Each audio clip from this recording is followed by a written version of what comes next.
you're playing along and everything's going great, and then suddenly you miss a string. It's annoying, right? But here's the thing, it's not bad luck. You're making a technical mistake, and it can only be for one of three reasons. One, your pick is misplaced in your hand. Two, your hand isn't planted on the guitar. Or three, you're taking the wrong approach entirely. Let's get 1 and 2 out of the way really quick so we can spend the rest of this video nailing the perfect approach to picking accurately.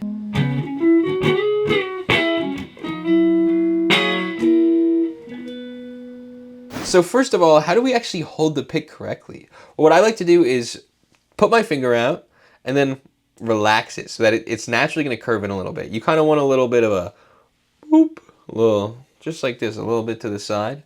And then I like to take my pick and I put it pointing straight away from the nail of my pointer finger. So I got my pointer finger here going straight up, right?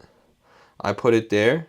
Then my hand's a little flat down at this point. Kind of start tucking my finger in, and then I just place my thumb on top. I'm not squeezing, I'm just holding my fingers together so that the pick doesn't slide right out, but I'm not squeezing my hands at all. And one thing you want to pay attention to is having your pick pretty tight into your fingers. It makes it much more accurate when you just have less pick sticking out. No matter how good your approach is with your picking, if you have, 10 miles of pick trying to hit the strings, it's going to be hard to hit them accurately. So I like to tuck it in pretty close, especially if I'm playing lead lines. And then if I'm strumming, I stick it out just a little bit.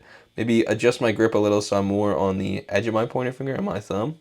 And I don't like to think of it like a binary of having my pick at the edge of my finger or having it on the side like this, but like where do I want it to be depending on what I'm doing. The more strummy that I'm going, I start to kind of bring it out. I might even, if I know I'm just strumming and just playing rhythm, I might start way out here and, not even plan to come in. It would be hard to bring the pick from here into like a tight picking motion easily while you're actually playing. So I'll bring it way out if I know I'm going to strum, or keep it in if I know I'm just playing lead, or do a little in between so I can move it around a little easier like this. And then to plant your hand on the guitar, you just want to make sure you have some part of your hand or of your arm touching the body of the guitar to force your head to know where the strings are. Because when you're actively touching the body of the guitar, the strings don't move in relation to where your hand is. So one of the best ways to do this is to plant your fingers above these strings, or I guess below if you're speaking regularly. Like I think of the strings as down to up, so in my head this is above. And just leave your fingers there while you pick. When you do that, your head is forced to think, well, where are the strings? And the strings don't move. Even if you're moving and grooving on stage, right? The guitar isn't moving in relation to your fingers, right? And another way to think about this is putting your forearm on the body like this. This is another way to connect to the body of the guitar, and it works really well, especially if you're like doing something a little funky or you're trying to get that strumming in. You might not want to have part of your finger like touching the body. Now, how do we actually approach picking in a way that's going to make it easy to be accurate? Well, we want to think about all of the ways we can have slight tweaks to what we're doing that make it more likely that we don't hit the wrong strings or miss a string. One of the common things is guitar players will move their pick straight in line with the strings, because you think you're picking directionally, like string, pick, right? You're trying to do it directionally. But what you can do is pick at a bit of an angle. So you're actually coming down into the string. That way your same level of motion doesn't get you as close to the next string. Let's say I'm picking on the G string and I want to pick straight into it. First of all, I'm just going to pick the D string. Like I would have to place my pick right in between the strings and then pick straight down. It's almost impossible. But if I come down at that angle and I pick the G string, like this is the G string, this is my hand, bop, bop, coming out, bop, slapping that shit, bop. And I'm also, by the way, I'm kind of muting the other strings with my fretting hand, right? They can't ring out. If I... So it's the only string that can ring out anyway. And then if I want to get a little more accurate with it, I can let go of the other strings, but I'm still doing that same, I might not be going bop and really slapping it, right? But I'm still doing that same angle motion. So picking at an angle can be huge. Another thing we can do is bring our wrist into play in a way that makes it easier to keep picking, because we want to pick efficiently as well as accurately, and one of the ways we can do that is by incorporating a little flick of our wrist. If when you come down to pick, you're coming at that angle, and you just go straight through, you drive it through, then what? All your motion is going straight down. You're still going down, but if you add a little flick, it makes your hand come back up without you even trying to. And all you're doing is bending your wrist, like bend your wrist down, flick it into that string, boom, hak tua, spit on that thing, and your hand's gonna come straight back up. Watch. Let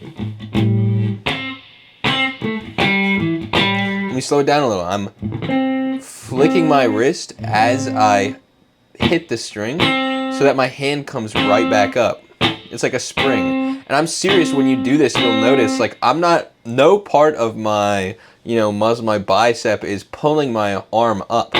I'm just flicking my wrist and it's bouncing its way up.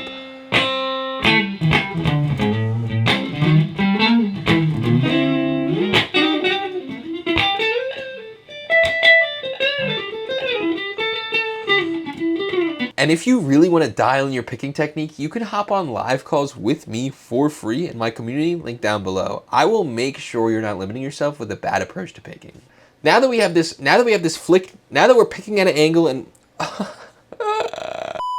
now that we're picking at an angle and we have this flick down, we want to know, how can we actually use this in our playing? Well, one of the ways I really like to use this flick is actually inside of my strumming. So let's say I'm strumming on something that's like we got A minor 7 to a D9. I like to use that flick, that little ooh, as a little bit of dynamic flow in what I'm playing. So regular strumming, right, would be like this. But you can throw those flicks in anywhere. So I'm strumming, flick, flick, flick, next chord, flick, flick, flick, back.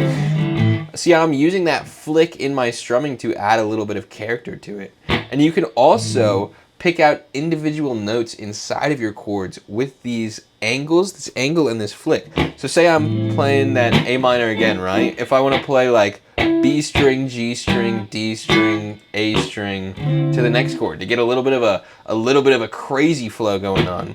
Well, I would really need to be dialed in my picking technique then, right? So what was I doing there to actually accomplish that?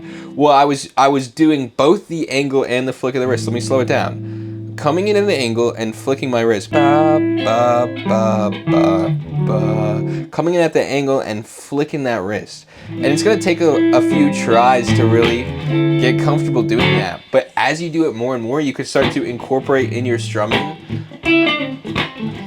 hitting those individual notes with your flick and your angle.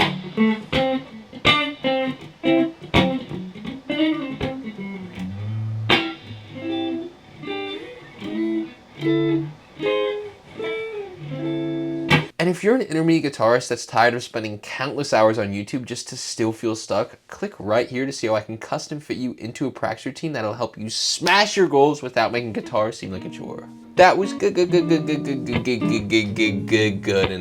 Yeah, I hope that it's so funny looking at my computer and I'm not looking at the camera. Oh my god, I just shit my pants from the guitar movie.